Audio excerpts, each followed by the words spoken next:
আসেন আজকে আমরা টনসিলাইটিস সম্পর্কে কিছু তথ্য জেনে নিই।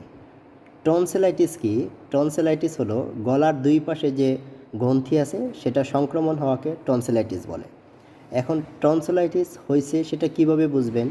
সেটা বোঝার জন্য কিছু উপসর্গ ফলো করতে হবে। সেই উপসর্গগুলো হচ্ছে যে গলা ব্যথা এবং লিম্ফ নোড দুই পাশেই ফুলে যাওয়া, গায়ে তীব্র জ্বর থাকা, তারপরে হচ্ছে মুখের ভিতর লালচে বা হলদে হয়ে সাদা হয়ে সেখানে পুঁজ জমা, শরীর ব্যথা, অস্বস্তি বোধ করা, খাবার গিলতে কষ্ট হওয়া এবং মুখ খোলা রাখতে ব্যথা অনুভব করা।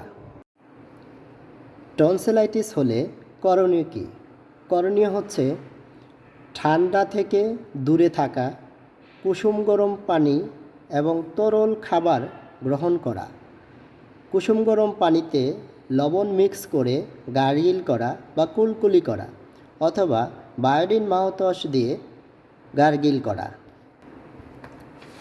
জালযুক্ত খাবার পরিত্যাগ করা, অতিরিক্ত শক্ত খাবার না খাওয়া, তাপমাত্রা নিয়মিত রাখা, তার জন্য শরীর বেশি জ্বর আসলে শরীর স্পঞ্জিং করা বা একটা ভিজা কাপড় দিয়ে শরীর মুছে দেওয়া এবং প্যারাসিটামল জাতীয় ওষুধ সেবন করা।